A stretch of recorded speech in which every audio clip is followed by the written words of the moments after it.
समय में सुखों का खजाना लूट सकते। तो ये संगम युग का इम्पोर्टेंस और साथ साथ संगम युग में का टाइम को यूटिलाइज करना।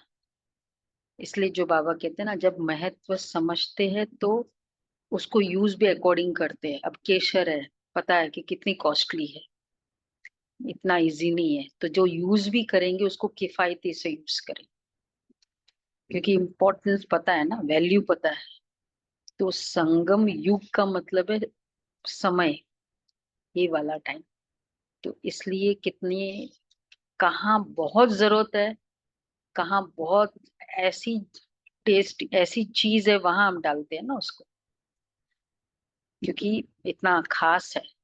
तो खास जगह, खास चीजों में, तो इसी तरह इस समय को भी खास जहां जरूरत है वहां यूज करना, इसको कहेंगे संगम युग का इम्पोर्टेंस। तब बाबा कहते अपार, इसलिए अपार सुख में रह सकते, क्योंकि बाद में तो फिर भी गिरती कला है ना, और फिर भी आत्मा भौतिक सुख में आ जाती है बाकी युग। इस कारण संगम युग का इम्पोर्टेंस। चलो बाबा के शब्दों में सुनते हैं। मीठे बच्चे, 29:6। मीठे बच्चे, शरीर सहित जो कुछ भी देखने में आता है ये सब विनाश होना है। तुम आत्माओं को अब घर लौटना है, इसलिए पुरानी दुनिया को भूल जाओ। तुम आत्माओं को घर लौटना है, इसलिए पुरानी दुनिया को भूल जाओ। अच्छा, तुम बच्चों को, तुम बच्चे किन शब्दों में सभी को बाप का मैसेज सुना सकते हैं? किन शब्दों में बाप का मैसेज सुनाते हैं? कैसे कैसे शब्द यूज करते हैं, मतलब बड़े कॉमन है, स्पेशल ऐसा नहीं है। तुम्हारे कितने पिता, इस तरह से हम मैसेज सुना सकते हैं। अच्छा, ये कभी इंसल्टिंग नहीं लगेगा? तुम्हारे कितने पिता है? शुरू शुरू में लगता है ना, अजीब लगता है ना। हाँ, मतलब ये क्वेश्चन करना। किसी ने पूछा? हाँ, अल्फा और बेग। मतलब ये थोड़ा एक पजल टाइप भी पूछना है उनको, पहले बैकग्राउंड यही कहो ना, एक अच्छा पजल पूछ रहे हैं आपको, तो फिर होता है। ऐसे ही डायरेक्टली पूछो तो फिर थोड़ा डिफरेंट वे से लगेगा। ओके, और बाप आया विकारों से छुड़ाने। विकारों से छुड़ाने। हम्म।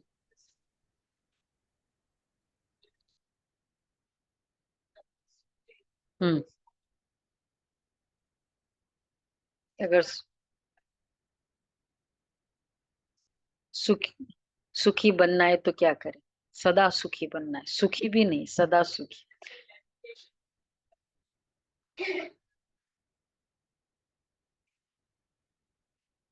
हम्म।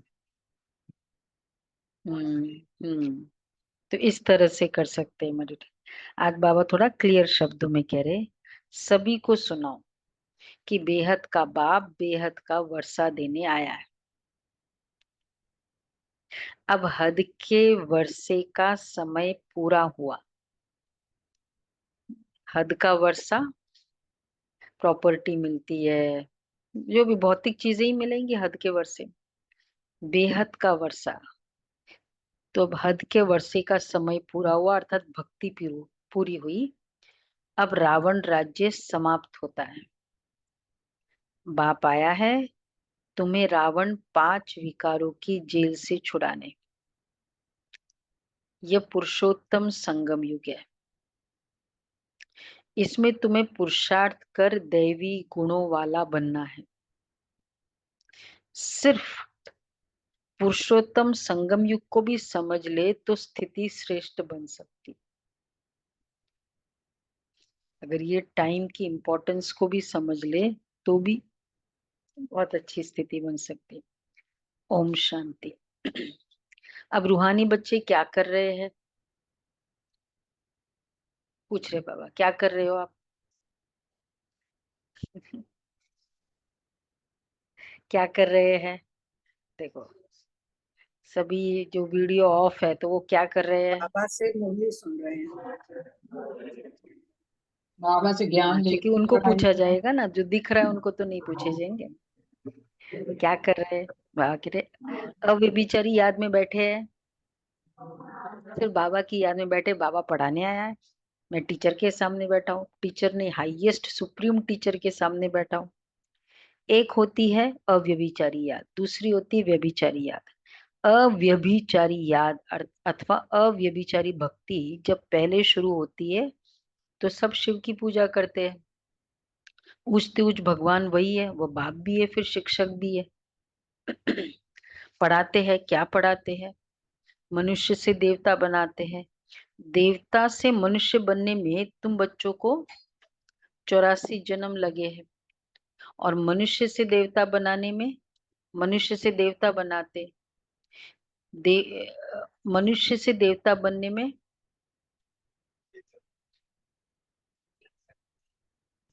1 सेकंड, एक संकल्प लगा, कल बाबा ने मुरली चलाई, क्रोध छोड़ना है, कितने सेकंड चाहिए उसको? 1 सेकंड। तो मनुष्य से देवता बनने में 1 सेकंड लगता है, ये तो बच्चे जानते हैं। हम बाप की याद में बैठे, वो हमारा टीचर भी है, सदगुरु भी है, योग सिखाते हैं, एक की याद में रहो। वह खुद कहते, हे आत्माओं, हे बच्चे, देह के सब संबंध छोड़ो, अब वापस जाना है। ये पुरानी दुनिया बदल रही है, अभी यहाँ रहना नहीं है। पुरानी दुनिया के विनाश के लिए ही ये बारूद आदि बनाए हुए हैं। नेचुरल कैलेमिटीज भी मदद करती है, ये सब मेरे हेल्पर्स है प्रकृति को, प्रकृति के नेचुरल कैलेमिटीज किस बात में हेल्प करते हैं? सफाई में। इकट्ठा इतनी सफाई कैसे होगी, क्योंकि शरीर तो सभी शरीरों को तो छोड़ना ही है। तो बाबा कहते हैं तो विनाश तो होना है जरूर। तुम पुरुषोत्तम संगम युग पर हो, ये आत्मा जानती है। जस्ट इमेजिन करो कि खाली शरीर छोड़ दिया आत्मा, और बाढ़ आई नहीं, इतनी तेज बरसात हुई नहीं, क्या हो जाएगा वो शरीर में? इतने सारे। तो ये नेचुरल कैलेमिटीज हेल्प करती है बाबा का। इसलिए तो बाबा का था ना लास्ट संडे के, वो पूछ रही है कि रेडी है, मैं शुरू करूं? मददगार होते हैं ना, वो पूछते हैं मैं अपनी सेवा शुरू करूं। विनाश तो होना जरूर है, अब हम अभी लौट रहे हैं। इसलिए बाप कहते हैं इस पुरानी दुनिया, पुरानी देह को भी छोड़ना है। देह सहित जो भी इस दुनिया में देखने में आता है, ये सब विनाश होना है, विनाश हो जाना है। शरीर भी खत्म हो जाना है। अब हम आत्माओं को घर लौटना है। लौटने बिगर नई दुनिया में आ नहीं सकेंगे। घर लौटने बिगर, शरीर छोड़ने बिगर नहीं, वापस घर लौटने बिगर। क्यों? नई नई दुनिया में आ नहीं सकेंगे, पवित्र होकर जाना है। और लौटने बिगर नई दुनिया में आ नहीं सकेंगे। जाएंगे तो सही। हाँ नहीं, पहले हाँ, सब जैसे आए ढल थे वैसे। जाएंगे और फिर नंबर वार आएंगे ना, वहां पे अपनी अपनी जगह पे सब सेट हो जाएंगे, और उसके बाद सतयुग वाले, फिर त्रेता वाले, ऐसे करके नंबर वार आएंगे। हाँ, वो एक अलग बात है, सब लौटना, लेकिन लौटने बिगर आ नहीं सकेंगे। क्योंकि वो घर है ना, तो पहले तो वहां जाएंगे ही। वाया है वाया। क्योंकि जैसे आए थे, मतलब आना है ना, तो पहले वैसे ही जिस तरह से आए थे वैसे पवित्र होकर जाना है। मतलब जब तक पूरा सेटलमेंट नहीं होगा कार्मिक का, जाने। हाँ, जीरो से होना चाहिए। आत्मा एकदम जीरो, नो अकाउंट। आत्मा का कोई भी अकाउंट नहीं। तभी तो सतयुगी दुनिया है, कार्मिक बंधन वाला कंसेप्ट ही नहीं है वहां। कोई भी बंधन है ही नहीं किसी भी तरह से। तो बिना कर्म बंधन वाली दुनिया में से शुरू करना है। तो बाबा कहते हैं देह सहित, तो लौटने बिगड़ नई दुनिया में आ ही नहीं सकेंगे। अब हम पुरुषोत्तम बनने का पुरुषार्थ कर रहे हैं। पुरुषोत्तम है ये देवताएं, सबसे ऊंचते ऊंच है निराकार बाप। फिर मनुष्य सृष्टि में आओ तो इसमें है ऊंच देवता, वह भी मनुष्य है परंतु दैवी गुणों वाले। फिर वही आसुरी गुणों वाले बनते हैं। अब फिर आसुरी गुणों से दैवी गुणों में जाना पड़े, सत्युग में जाना पड़े। किसको? तुम बच्चों को। जीरो से शुरू कौन कर सकता है? लाइफ को मतलब जीरो कर्म बंधन से लाइफ को शुरू करना। तो जिसके घर में आत्मा जन्म लेगी, कर्म बंधन वाला परिवार होगा सतयुग में, तो डिसाइडेड तो पूरा है ना, उसके बच्चे बनेंगे, उसका पूरा किस आधार से बनेगा। द्वापर और कलयुग में तो बहुत इजी है, जिसके साथ कर्म बंधन है उसके घर में जन्म मिल गया वहां। हाँ, वंडरफुल फ्रीक्वेंसी मैचिंग। जिसकी जिस आत्मा के साथ जिस तरह की फ्रीक्वेंसी मैचिंग है ना पुरुषार्थ की, उस अकॉर्डिंग वहां का परिवार डिसाइड होगा। तो अगर रॉयल परिवार की फ्रीक्वेंसी मैच करेगी तो वो आत्मा रॉयल परिवार में जाएगी। राजा क्वालिटी में मैच करेगी, राजा क्वालिटी में जाएगी। प्रजा क्वालिटी में मैच करेगी, प्रजा क्वालिटी। कर्म बंधन की प्रॉब्लम नहीं है, मैचिंग का है। तो एक पॉइंट है दीदी, जैसे अभी इतने जो बीमार बच्चे पैदा होते हैं, मतलब वो आत्मा का तो पुनर्जन्म है कि पुराना अकाउंट ऐसे इसलिए जन्म लेते ही वो आत्मा बीमारी पैदा हो रही है। पर जो कलयुग में या उसमें कब कौन कैसे एक जन्म लेगा, दो जन्म लेगा, ये किस बेस पे डिसीजन होता है? दूसरा क्वेश्चन क्या था? एक जन्म लेगा कि एक तो जो आत्मा चलो लास्ट में भी आ रही है, समझो किसी के 4 ही जन्म होने हैं, 4 ही जन्म होने हैं, तो जब वो पहला जन्म लेगी तब वो बीमार तो पैदा नहीं होती क्योंकि उसका कोई कर्म बंधन नहीं है, वो तो पॉइंट क्लियर है। पर कौन एक जन्म लेगा, कौन 2 लेगा, कौन 4 लेगा, ये हम कब किस बेस पे कैसे डिसाइड करते हैं? हर अपना आत्मा अपने कर्म करती रहती है, नंबर ऑफ बर्ड्स डिसाइड कर लेती। नहीं कैसे, वो तो आई लास्ट में है, तो ये किसने कैसे डिसाइड हाँ हुआ तो कि एक ही नहीं, जन्म लेगी? लास्ट में सपोज 4 बर्ड्स, वो तो 4 बर्ड्स का ड्यूरेशन बचा है। हाँ तो वो कैसे डिसाइड होता है, 100 वो साल मतलब बचे आत्मा के। सत्युग त्रेता का तो क्लियर है कि जितना करेंगे उस हिसाब से आ जाएंगे, पर द्वापर और कलयुग का कैसे किस बेस पे डिसाइड होता है कि कौन कितने जन्म लेगा? मतलब स्टार्टिंग में तो देखो मर्ज्ड है ना, पार्ट मर्ज्ड है, इसलिए विनाश नहीं होता है। आत्मा का विनाश हो तो फिर तो आत्मा के सिस्टम से वो पार्ट ही चला जाए ना, नहीं द्वापर और वो तो कलयुग का ठीक पार्ट है। है कि वो तो रिपीट हो रहा है, पर बिगिनिंग में कभी तो स्टार्ट हुआ होगा, तो वो मेरा बिगनिंग में तो मतलब। अच्छा ही रहता है ना, धीरे धीरे। बहुत बहुत जैसे बिगनिंग में हर परिवार में सुख तो रहता ही है। हर जितने भी जो भी आत्मा जिस भी राजधानी तो बनेगी बनेगी, जो बिगनिंग में भी कोई सारी तो हम आत्माएं हैं। अब जो हम लास्ट त्रेता युग में एंड में आने वाली आत्माएं, तो उस वो क्वालिटी क्या है उस आत्मा की? अब वो आत्मा द्वापर में भी क्या बनेगी? राजा से थोड़ी शुरुआत करेगी वो, जो त्रेता के एंड में आ रही है 33 करोड़ में। तो इस हम आत्माएं तो अपने परिवार डिसाइड करते हैं ना, लेवल्स डिसाइड करते हैं। और फिर दूसरी आत्माएं जो आएगी तो उस अकॉर्डिंग उनकी जो क्वालिटी होगी, जो हमारे इसमें से मैच करेगी, तो उस अकॉर्डिंग वो उस परिवार में जन्म लेती जाएगी। ये भी तो है ना। हाँ हाँ, तो मतलब वो सब आत्माएं एक्चुअली हम आत्माओं ने ही तो डिसाइड कर लिया ना अपना, तो हम आत्माएं फिर द्वापर से शुरू करेंगी। तो हमने तो डिसाइड कर लिया, ब्रह्मा बाबा ने डिसाइड कर लिया, वो राजा राजा की क्वालिटी से ही शुरू करेंगे उनका द्वापर युग। बाकी आत्माएं जिस जिस क्वालिटी से शुरू करेगी अपना, कि वही इतनी बैटरी है ना, वैसी वाली है।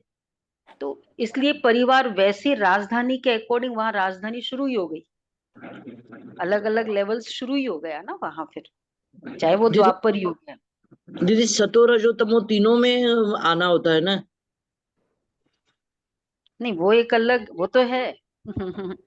तो ये एक लॉ है इसमें, कि जिस जिस लेवल में जो आत्माएं होगी वो अपना वैसा ही लेवल चूज करेगी। अब जो प्रजा में आएगी एकदम लास्ट में दास दासी, तो फिर वो द्वापर के शुरुआत में भी क्या लेवल होगा उस, कोई राजा लेवल से तो नहीं शुरू होगी, ब्रह्मा बाबा की राजा लेवल से, श्री कृष्ण की आत्मा का राजा लेवल से, इस तरह। चलो ये भी मंथन कर दे। अब हम आत्माओं को घर लौटना है, लौटने बिगर नई दुनिया में आ नहीं सकेंगे। अब तुम पुरुषोत्तम बनने का पुरुषार्थ कर रहे हो, पुरुषोत्तम है ये देवता है, सबसे ऊंचते ऊंचे निराकार बाप। फिर मनुष्य सृष्टि में आओ तो इसमें है ऊंच देवता, वह भी मनुष्य है परंतु दैवी गुणों वाले। फिर वही आसुरी गुणों वाले बनते, फिर वही आसुरी गुणों से दैवी गुणों में जाना पड़े, सतयुग में जाना पड़े। किसको? तुम बच्चों को। तुम बच्चे पढ़ रहे हो, औरों को भी पढ़ाते हो। सिर्फ बाप का ही मैसेज देना है। बेहद का बाप बेहद का वर्षा देने आया है। अब हद का वर्षा पूरा होता है।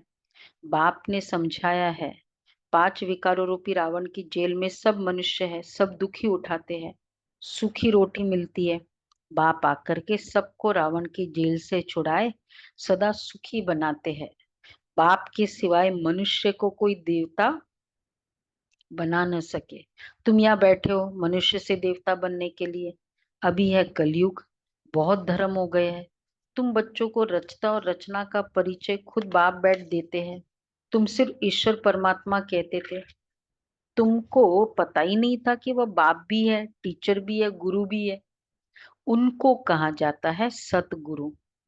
अकाल मूर्त भी कहा जाता है, तुमको आत्मा और जीव कहा जाता है।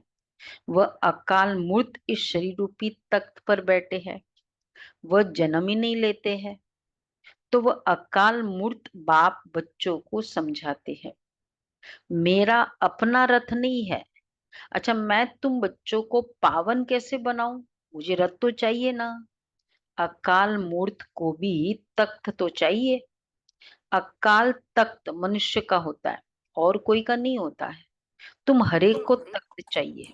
इसका क्या मतलब हुआ दीदी कि और किसी का नहीं होता? क्योंकि बाकी जानवरों की भी आत्मा तो उनकी बॉडी में रहती होगी ना, केवल बाबा को नहीं चाहिए परमानेंट।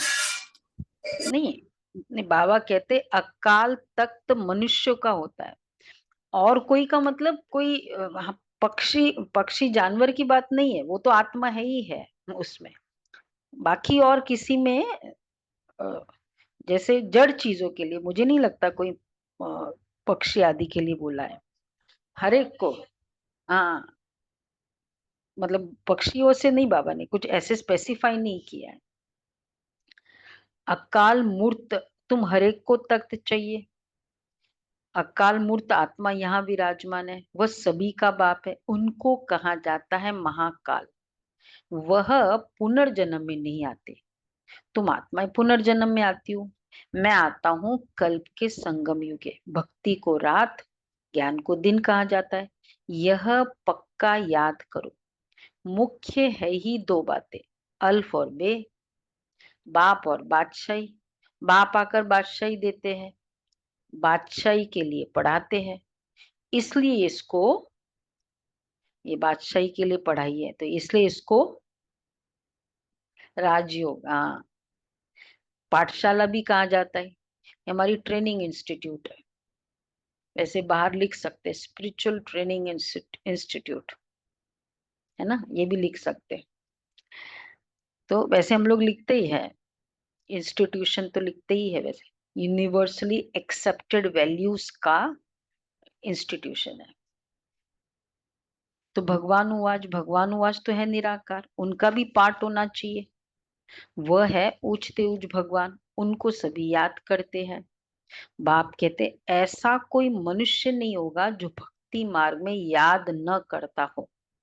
दिल से ही सब पुकारते हैं, हे भगवान, हे लिबरेटर। मतलब चाहे कोई कितना भी कहे कि हम एथियस्ट नहीं है, नास्तिक है, लेकिन अनजाने में, अननोइंगली तो उसको याद करते ही है। मतलब बताते हैं ना कि जब से ये ग्राउंड जीरो का अटैक हुआ ट्विन टावर्स में, तब से वहां यूएस में भी बहुत गॉड फियरिंग बहुत होने लगे। मतलब ये डेटा है, स्टैटिस्टिक्स बताता है।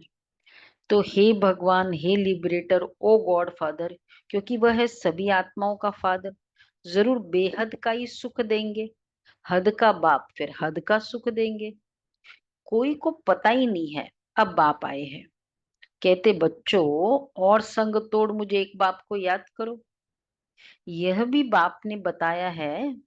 तुम देवी देवता नई दुनिया में रहते हो, वहां तो अपार सुख है। उन सुखों का अंत नहीं पाया जाता है। नए मकान में सदैव सुख होता है, पुराने में दुख होता है। तब तो बाप बच्चों के लिए नया मकान बनवाते हैं। बाबा का नया मकान कौन सा है? पूरा वर्ल्ड नया मकान। तो नया मकान बनवाते हैं। बच्चों का बुद्धि योग फिर नए मकान में चला जाता है ना, जब बन भी रहा होता है। ठीक है, कोई बात नहीं है, थोड़ा सा है, थोड़ी दिनों की बात है। कुछ भी बात हो जाती है, कोई बात नहीं, थोड़ी दिनों की बात है। कुछ इग्नोर करते, कुछ ठीक करते, क्योंकि बुद्धि योग वहां जाता है। तो पुरानी दुनिया में पुरानी दुनिया में जो कुछ देखते हो वह कब्रिस्तान होना है। अब परिस्तान स्थापन हो रहा है। तुम संगम युग पर खड़े हो। कलयुग की तरफ भी देख सकते हो, सत्युग की तरफ भी देख सकते हो। तुम संगम युग पर साक्षी हो, देखते हो, प्रदर्शनी में अथवा म्यूजियम में आते हैं तो वहां भी तुम संगम पर खड़ा कर दो। इस तरफ है कलयुग, उस तरफ है सतयुग, हम बीच में हैं। बाप नई दुनिया स्थापन करते, जहां पर बहुत थोड़े मनुष्य होते हैं और कोई भी धर्म वाला नहीं आता है। सबसे बड़ी इम्पोर्टेंट कारण सुख का, थोड़े मनुष्य होते हैं। और आज इसलिए सबसे इम्पोर्टेंट कारण दुख का है। हॉस्पिटल्स जाओ, फ्लडेड। एयरपोर्ट्स जाओ, फ्लडेड। ये और कम है कि साथ साथ सब लाइक माइंडेड है ना, ये भी है कि हाँ, नहीं तो ये कम भी है। होके भी लड़ सकते हैं। हाँ, तो और उसमें भी वो एक है ना जोक, कि वो सब परेशान हो गया, सब जगह ट्रैफिक, लाइन लाइन। बॉम्बे का व्यक्ति था, जहां भी जाना होता है पहले ही बड़ी सारी लाइन होती है, वहां लाइन में रहने का बहुत अच्छा एक एटिकेट है। तो बहुत तंग आ गया, फिर चला जाता है जू बीच, वहां जाता है कि भाई सब मैं तो सुसाइड करने जाता हूँ। तो वहां भी बहुत बड़ी सारी लाइन थी। तो सबसे बड़ा प्रॉब्लम क्या है? पॉपुलेशन। तो वहां बहुत थोड़े रहते हैं, हम बीच में हैं। बाप नई दुनिया स्थापन करते हैं और कोई भी धर्म वाला नहीं आता है, तो थोड़े भी। और जैसे बताया लाइक माइंडेड, कोई और धर्म का है ही नहीं। जैसे हमारा ही पूरा ट्रेन हो, उस समय क्या बोगी हो, ओनली फॉरगेट अबाउट ट्रेन, पूरी बोगी में हम ही बैठे हो, क्या हो जाता है? मजा आता है ना। तो बाबा कहते हैं और कोई धर्म वाला ही नहीं होगा वहां, सिर्फ तुम ही पहले पहले आते हो। अभी तुम स्वर्ग में जाने का पुरुषार्थ कर रहे हो। पावन बनने के लिए मुझे पुकारा है कि बाबा हमको पावन बनाकर पावन दुनिया में ले चलो। ऐसे नहीं कहते कि शांति धाम में ले चलो। परम धाम को कहा जाता है स्वीट होम। अभी हमको घर जाना है, जिसको मुक्ति धाम कहा जाता है, जिसके लिए ही सन्यासी आदि शिक्षा देते हैं, वह सुखधाम का ज्ञान दे नहीं सकते। वह है निवृत्ति मार्ग वाले। तुम बच्चों को समझाया गया है कौन कौन धर्म कब कब आते हैं। मनुष्य सृष्टि रूपी झाड़ में पहले पहले फाउंडेशन तुम्हारा है। बीज को कहाँ जाता है? वृक्षपति। बाप कहते मैं वृक्षपति ऊपर में निवास करता हूँ। जब झाड़ एकदम जड़ जड़ी भूत हो जाता है तब मैं आता हूँ देवता धर्म स्थापन करने। जड़ जड़ी भूत अवस्था में आता है, कितना लास्ट में आता है। तो इसलिए परमात्मा का आना मतलब लास्ट स्टेज है, इससे बियॉन्ड कोई स्टेज हो नहीं सकती। तो अति होना जरूरी है, नॉट ओनली कि अंत होने के लिए, लेकिन परमात्मा का आने के लिए। कि जब, तो बाबा कहते हैं झाड़ जड़ जड़ी भूत हो जाता है तब मैं आता हूँ देवता धर्म स्थापन करने। बनियन ट्री का भी वंडरफुल झाड़ है, बिगर फाउंडेशन, बाकी सारा झाड़ खड़ा है। इस बेहद के झाड़ में भी आदि सनातन देवी देवता धर्म है नहीं, बाकी सब धर्म खड़े हैं। तुम मूल वतन निवासी थे, वो यहाँ पाठ बजाने आए हो। तुम बच्चे ऑलराउंड पाठ बजाने वाले हो, इसलिए 84 जन्म है मैक्सिमम। फिर मिनिमम 1 जन्म, सिर्फ 1 मैच खेलेगा वो, 1 फिल्म में आएगा, खत्म उसका रोल। आज मैच है, अच्छा। फिर मिनिमम 1 जन्म। मनुष्य फिर कह देते 84 लाख जन्म। वो भी किसके होंगे? वो तो बहुत भाग्यशाली होंगे, 84 लाख रोल्स मिले हो जिसको, है ना। बाबा कहते वो भी किसके होंगे, ये भी समझ नहीं सकते। तो 84 लाख नहीं है, लेकिन 84 लाखों बार गए हैं। इतना सा बोलना था, कितना इतना द्वापर युग से बोलते बोलते इस इतनी से स्टेटमेंट में फर्क आ सकता है ना, इतना तो बोल सकता है। ये तो क्या था, हम लोगों ने अभी किया था ना वो, हाँ चाइनीज वाला किया था ना, आधे घंटे का था पूरा। आधे घंटे में क्या हुआ था? आधे घंटे में स्टेटमेंट इतना चेंज होता है। तो 84 बार, 84 लाखों बार, 84 लाख, इतना तो फर्क हो ही जाएगा। तो बाबा कहते हैं जब वह आत्मा यहाँ पाठ बजाती है तो बाकी सब आत्माएं कहाँ चली जाती है, ये भी तुम जानते हो। देखो कितना, हर चीज का जब आप कोई फिलॉसफी बताते हो तो उसके पीछे के सारे क्लैरिटी भी जरूरी है। उन्होंने कह दिया 84 लाख योनियां लेता है, कौन लेता है, क्या सारे लेते हैं या कुछ किसी के, मतलब कुछ क्लैरिटी नहीं। फिर बाकी सब आत्माएं कहाँ रहती है, कुछ वो तो नहीं बताया ना, कब कब लेती है, ये सब कुछ नहीं है। भगवान के पास जाओ फिर ये हो जाएगा, मोक्ष मिल जाएगा। मोक्ष मतलब क्या है, मर्ज होगा तो कैसे होगा, ये सारा बोलो ना। तो ये तो कुछ बताया नहीं था, ये सब क्लैरिटी इस ज्ञान में बाबा देते हैं। तो शांति धाम अलग हुआ ना, तो बाबा कह रहे हैं ये भी तुम जानते हो, बाकी सब आत्माएं शांति धाम में होती है। तो शांति धाम फिर अलग हुआ ना, समझा। ओ- भक्ति में तो ये कंसेप्ट है ना, मर्ज हो गए, परमात्मा में मर्ज हो गए। तो मतलब वो कहाँ मर्ज हो गए वो नहीं पता। फिर बाकी जो आत्माएं अभी जन्म नहीं ली वो फिर कहाँ है, उसका क्या क्या है। तो बाबा इसलिए क्लियरली बताते हैं वैकुंठ अलग है, शांति धाम अलग है। अगर सब आत्माओं को, जैसे वेटिंग पीरियड चाहिए ना हमको, एक वेटिंग रूम अलग चाहिए होता है, बाकी पार्ट प्ले करने वाला कमरा अलग होता है। तो बाकी सब आत्माएं शांति धाम में होती है, तो शांति धाम अलग हुआ ना। बाकी दुनिया तो यही है, पाठ यहाँ बजाते।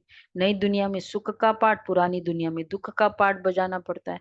सुख और दुख का ये खेल है, वह है राम राज्य। दुनिया में कोई कोई भी मनुष्य यह नहीं जानते। देखो स्टोरी बनती है जब प्रॉब्लम्स की शुरुआत होती है, वैसे भी तो अगर ऊपर मनुष्य रहते हैं, स्वर्ग एक दुनिया है वहां, तो वहां की कोई स्टोरी बनेगी भी नहीं ना, क्या स्टोरी बनेगी वहां। कोई नियम कुछ बताया नहीं। तो भी जो भी लीलाएं आदि बताए कि ऐसे ऐसे असुर आए, फिर देवता आए, फिर ऐसे ऐसे सृष्टि पर ये आया, तो सारी स्टोरी बनी है यहाँ की, वहां की कोई बनी नहीं है। तो मतलब कुछ है ही नहीं, तभी तो बनी नहीं है वहां की चीज। तो बाबा कहते हैं दुनिया में ये कोई सुख और दुख का ये खेल है, वह है राम राज्य। दुनिया में कोई मनुष्य ये नहीं जानते कि सृष्टि का चक्र कैसे फिरता है। न रचयिता को न रचना के आदि मध्य अंत को जानते। ज्ञान का सागर एक बाप कोई कहाँ जाता है। रचयिता और रचना के आदि मध्य अंत का ज्ञान कोई शास्त्र में है नहीं। मैं तुमको सुना तो फिर ये ज्ञान प्रायः लोप हो जाता है। सतयुग में ये रहता ही नहीं है। भारत का ही प्राचीन सहज राजयोग आया हुआ है। गीता में भी राजयोग नाम आता है। बाप तुम्हें राजयोग सिखलाकर राजाई का वर्षा देते हैं। बाकी रचना से वर्षा मिल न सके, वर्षा मिलता ही है रचता बाप से। हर एक मनुष्य क्रिएटर है, बच्चों को रचते हैं। रचना से वर्षा मिल नहीं सकता। कोई भी सुख शांति प्रेम आनंद किसी भी रचना से एक्सपेक्ट नहीं करो, सिर्फ रचयिता से। तो वर्षा मिलता है रचयिता से। हर एक मनुष्य क्रिएटर है, बच्चों को रचते हैं। वह है हद के ब्रह्मा, यह है बेहद के ब्रह्मा। वह है निराकार आत्माओं के पिता, वह लौकिक पिता। यह फिर है प्रजापिता। प्रजापिता कब होना चाहिए? क्या सतयुग में होना चाहिए? नहीं, पुरुषोत्तम संगम युग पर होना चाहिए। मनुष्य को यह पता ही नहीं है कि सतयुग कब होता है। उन्होंने तो सतयुग कलयुग को लाखों वर्ष दे दिए। बाप समझाते 1250 वर्ष का एक युग होता है। 84 जन्म का भी हिसाब चाहिए ना, सीढ़ी का भी तो हिसाब चाहिए ना। हम कैसे उतरते, पहले पहले फाउंडेशन में देवी देवता। कई कहते हैं आप लोगों ने एक अपना अच्छा फिलॉसफी बना लिया, क्योंकि हम हर चीज का कनेक्शन क्लियरली बताते हैं ना, और हर पीछे के लॉजिक भी है। तो आपने आप लोग ने अच्छा अच्छा स्टोरी बना लिया, और हमारा आदि से ये सब चला आ रहा है, शास्त्र आदि, वो सबको खंडन कर दिया। ठीक है। क्या है? ठीक है। राजू बहन पूछ रहे कितना साइंटिफिकली लॉजिकली सब कुछ प्रूव कर दिया। देखो सब चुप बैठे। मतलब हाँ, नहीं, उनकी उन आंसर भी तो नहीं था ना। वैकुंठ है, आत्मा मर्ज हो जाती है। अब जैसे अभी बाबा ने कहा प्रजापिता, तो यहाँ चाहिए तो प्रजापिता ब्रह्मा प्रजापिता है। आए कब थे? किसको रचा था? खाली ब्राह्मण रचे थे क्या? मतलब जो आज ब्राह्मण वो चल रहे हैं ना, जाति, सिर्फ उन्हों को रचा था। फिर वो प्रजा का पिता कैसे हुआ? ब्राह्मण है ब्रह्मा की औलाद, और ब्रह्मा को कहा प्रजापिता। में दीदी उन्होंने सबके जन्म ब्रह्मा से ही दिखाए हैं, पर कह कि मुख से ब्राह्मण, हाथ से क्षत्रिय, पेट से वैश्य और पैर से शूद्र। अब वो उन्होंने किस बेस पे सिलेक्शन किया वो किसी के पास नहीं है। नहीं तो पर ब्राह्मणों के लिए कहते हैं अच्छा इसलिए मुख से हुआ तो वैसे मुख से ठीक है, लेकिन बोलते हैं ब्राह्मण। ब्राह्मण मतलब ब्रह्मा की औलाद डायरेक्ट। वो जो मुख से वो है, वो ज्यादा विष्णु के लिए बताते हैं मेरे हिसाब से। नहीं, खाली पेट ब्रह्मा से, के लिए, सारा कोटेशन ही ब्रह्मा के लिए है कि क्रिएशन उधर सबका ब्रह्मा नहीं उधर किया। से उधर से जो पैदा उधर हुआ वो मीन्स कि वैश्य। वो वैश्य क्वालिटी हो गई थी ना हम लोगों हाँ, की, वो तो विराट इसलिए रूप के बता चित्र दिया। में बता वैसे है। हाँ, तो पर वो वो भी हो ब्रह्मा सकता के है, उसमें है। विराट रूप के चित्र में भी बताया जाता है ऐसे, चोटी में ब्राह्मण।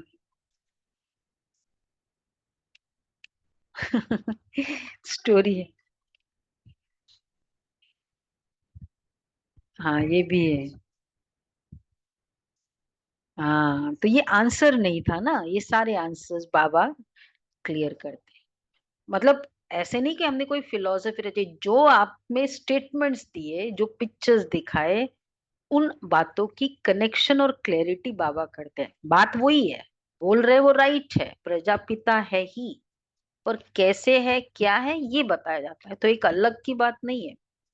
एक्चुअली ये ज्ञान जो हमारे सिंबल्स बने हुए हैं उनका साइंटिफिक एनालिसिस करके उनका आंसर देता है, उनको हाँ कोई खंडन नहीं करता, हाँ, उसको कनेक्ट करते हैं ना, कनेक्ट करके वैसे बताता है। और फिर साइंटिफिकली इसलिए क्योंकि आजकल का वर्ल्ड है वैसा साइंटिफिक। तो बाप ने झाड़ का राज भी बताया, बाप के सिवाय कोई सिखला न सके। तुमको कहेंगे ये चित्र आदि कैसे बनाए, किसने ये सिखाया, बोलो। ये चित्र कहाँ से दिखाए लेके आ गए तुम, किसने सिखाया, किसने बनाया ये? हाँ हाँ, ऐसे बोलो। बाबा ने हमें ध्यान में दिखाया है, फिर हम यहाँ बनाते हैं, फिर उनको बाप ही इस रथ में आकर के करेक्ट करते कि ऐसे ऐसे बनाओ। देखो कितना क्लियर आंसर है। सारे चित्र ध्यान में बने, मतलब कुछ कुछ। हाँ वो फिर बोलो कैसे बना।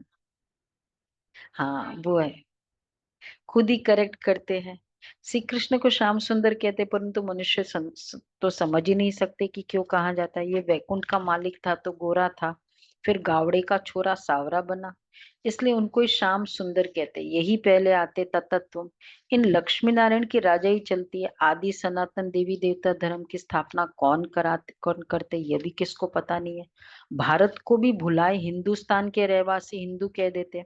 मैं भारत में ही आता हूँ। भारत में देवताओं का राज्य था जो अब प्राय लोप हो गया है। मैं आता हूँ फिर से स्थापन करने। पहले पहले है ही आदि सनातन देवी देवता धर्म। यह झाड़ वृद्धि को पाता रहता है। नए नए पत्ते मठ पंथ पिछाड़ी में आते हैं तो उनकी भी शोभा हो जाती है। पत्ते है ना, कितना सुंदर है। इमेजिन करो, झाड़ में अगर रंग बिरंगे पत्ते ना हो तो झाड़ की कीमत ही क्या। खाली रूट से थोड़ी काम चलता है, सुंदरता तो बाबा कहते ये धर्म क्या है, शाखा है। फिर मठ पंथ क्या है, धर्म है शाखा, ब्रांचेस। मठ पंथ है पत्ते। हाँ तो अलग अलग आजकल वो चल रहे हैं ना, बागेश्वर क्या क्या मठ पंथ है, गुरु जी। तो ये सब अलग अलग पत्ते हैं, तभी तो पूरा ये झाड़ की शोभा है।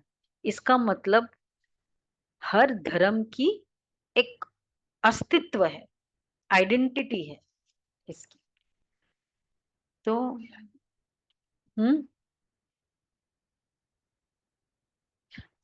मतलब वो वो जो अलग अलग मठ पंथ है ना, रिप्रेजेंट करते हैं ना हर चीज। शाखा है, शाखा में पत्ते हैं, फिर उस पत्ते में फिर उस पर्टिकुलर पूरे पंथ को।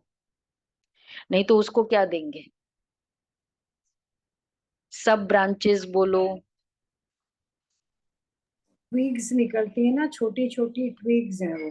हम्म हाँ उसकी भी। हाँ तो वही है ना, होंगे ना। अभी भी आत्मा परम धाम से उतरेगी ना, तो उनका भी तो चांस मिलना चाहिए उनको मेन अपनी बात ये पॉपुलर। है कि ट्री ग्रो करता है ना, तो ये ग्रोइंग पीरियड है। नीचे हम्म से डेड हो रहा है पर ऊपर से ग्रो करके अब दी एंड पे पहुंच गया ना। अब नया कुछ नहीं हो रहा है, पुराने वाले ही हाँ आ रहे हैं। तो ये झाड़ वृद्धि को पाता रहता है, नए नए पत्ते मठ पंथ पिछाड़ी में आते। और भी छोटे छोटे मठ पंथ है, फॉलोइंग है, छोटी छोटी फॉलोइंग भी है, तो उनकी उनकी भी शोभा हो जाती। जैसे ही ब्रांचेस है उसके छोटे छोटे ब्रांच होते हैं, और उसके भी छोटे छोटे जो होते हैं ना, फिर अंत में जब सारा झाड़ जर्जरी भूत अवस्था को पाता है तब फिर मैं आता हूँ। यदा यदा आत्मा को अपने को भी नहीं जानती तो बाप को भी नहीं जानती, अपने को भी गाली देते बाप को, और देवताओं को भी गाली देते रहते, तमो प्रधान बेसमझ बन जाते। तब मैं आता हूँ, पतित दुनिया में ही आना पड़े तो मनुष्य को जियेदान देते हो, अर्थात मनुष्य से देवता बनाते हो, सब दुखों से दूर करते हो, सो भी आधा कल के लिए। क्योंकि बाबा विकारों का दूर करते हैं ना, जड़ को दूर करते। कल कितनी अच्छी बाबा की मुरली थी, क्रोध को दूर करो। एक बार एक यूथ का डेलीगेट दादी प्रकाश मणि दादी से मिल रहे थे, तो बोला, दादी को पूछा सरेंडर का मीनिंग क्या है। तो दादी ने बहुत ही अच्छा जवाब दिया, युद्ध से भागना। इसको कहेंगे सरेंडर। ये होता है, आर्ग्यूमेंट्स होती रहती है ना, युद्ध भूमि में से भाग जाना। तो बाबा कहते हैं कि सब दुखों से दूर कर देते हैं, सो भी आधा कल्प के लिए। गायन भी है ना, वंदे मातरम। कौन सी माता है जिनकी वंदना करते हैं? तुम माताएं हो, सारी सृष्टि को बहिष्ठ बनाती हो। भल पुरुष भी है लेकिन मेजोरिटी माताओं की है, इसलिए बाप माताओं की महिमा करते हैं। बाप आकर तुमको इतनी महिमा लायक बनाते हैं। अच्छा, मीठे मीठे सिके लदे बच्चों प्रति माता पिता बाप दादा का याद प्यार गुड मॉर्निंग। रूहानी बाप रूहानी बाप की रूहानी बच्चों को नमस्ते। नमस्ते। हम रूहानी बच्चों हम की रूहानी रूहानी बच्चों माता की पिता रूहानी बाप बाप दादा दादा को को याद याद प्यार प्यार नमस्ते। नमस्ते। गुड मॉर्निंग, थैंक यू शुक्रिया बाबा, बाबा, शुक्रिया प्यारा बाबा। बाबा, थैंक यू बाबा, वाह बाबा वाह। पहला पॉइंट है अपार सुखों की दुनिया में चलने के लिए संगम पर खड़ा होना है।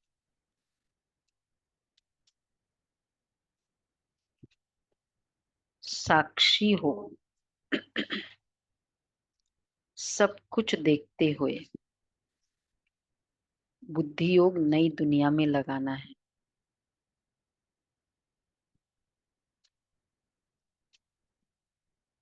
साक्षी हो, सब कुछ देखते हुए बुद्धि योग नई दुनिया में लगाना है।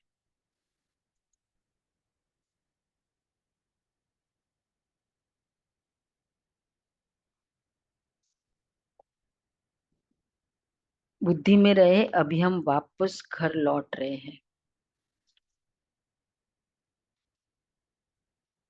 अभी हम वापस घर लौट रहे हैं। दूसरा है सभी को जियदान देना है।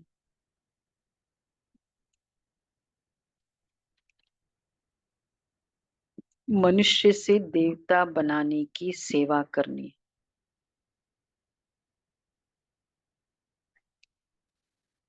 बेहद के बाप से पढ़कर दूसरों को पढ़ाना है।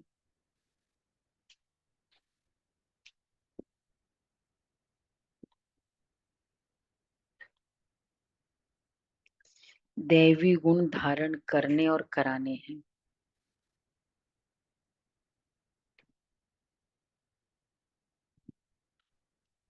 दैवी गुण धारण करने और कराने हैं।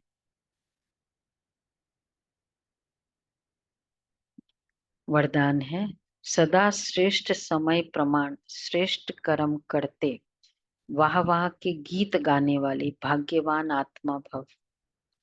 सदा श्रेष्ठ समय प्रमाण श्रेष्ठ कर्म करते वाह वाह के गीत गाने वाले भाग्यवान आत्मा भव। इस श्रेष्ठ समय पर सदा श्रेष्ठ कर्म करते वाह वाह के गीत मन से गाते रहो। वाह मेरा श्रेष्ठ कर्म, या वहां श्रेष्ठ कर्म सिखलाने वाला बाबा। तो सदा वाह वाह के गीत गाओ। कभी गलती से भी दुख का नजारा देखते भी हाय शब्द नहीं निकलना चाहिए। यही पूरा पुरुषार्थ है सुखी रहने का। दुख का नजारा देखते भी हाय शब्द नहीं निकलना चाहिए। वाह ड्रामा वाह, और वाह बाबा वाह। जो स्वप्न में भी नहीं था वो भाग्य घर बैठ मिल गया। इसी भाग्य के नशे में रहो। क्या चाहिए इसके लिए? दुख का नजारा देखते हुए भी हाय शब्द नहीं निकले। कितना डीपली इनग्रेन्ड चाहिए। बेस्ट हो रहा है, बहुत अच्छा हो रहा है। कभी कभी एक प्लानिंग होती है और उसके अकॉर्डिंग सारा कुछ विजुअलाइज कर लेते हैं। इसके बाद ये, इसके बाद ये, इसके बाद ये, और कहीं स्टार्टिंग में वो पूरा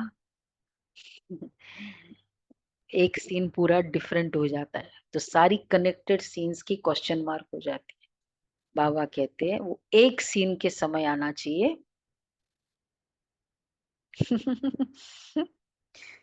दिल इमीडिएटली। बाबा कहते हैं 1 सेकंड का पेपर है। 1 सेकंड का पेपर मतलब एक थॉट भी अलाउड नहीं है ना। सुना? एक थॉट भी नहीं अलाउड है वहां। जो गलती से भी दुख का नजारा, ये गलती से देखो, दुख का नजारा देखते भी हाय शब्द नहीं निकलना चाहिए। अच्छा पुरुषार्थ, आज पूरे दिन इस पर अंडरलाइन करना है। हाँ, ये वाला स्टेटमेंट पे पूरा होमवर्क है, कर सकते हैं सभी, करना है। क्वेश्चन ये नहीं है, पूछना नहीं है। सेकंड स्टेटमेंट, कभी गलती से भी दुख का नजारा देखते भी हाय शब्द नहीं निकलना चाहिए, अंडरलाइन करो। स्लोगन है, मन बुद्धि को शक्तिशाली बना दो तो कोई भी हलचल में अचल अडोल रहेंगे। उसका सॉल्यूशन बता दिया। मन बुद्धि को शक्तिशाली बना दो तो कोई भी हलचल में अचल, मतलब ग्रेन इनग्रेन करो, वाह ड्रामा वाह ड्रामा। वो लेट आया, वाह ड्रामा, नहीं आया, वाह ड्रामा।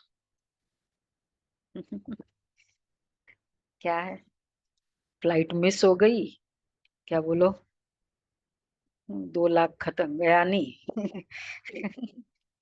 ब्लेम गेम नहीं, तुम्हारे कारण ये कारण, फर्स्ट थॉट आया, वाह ड्रामा। जरूरी है ये आजकल के करो सिचुएशंस में, वाह ड्रामा।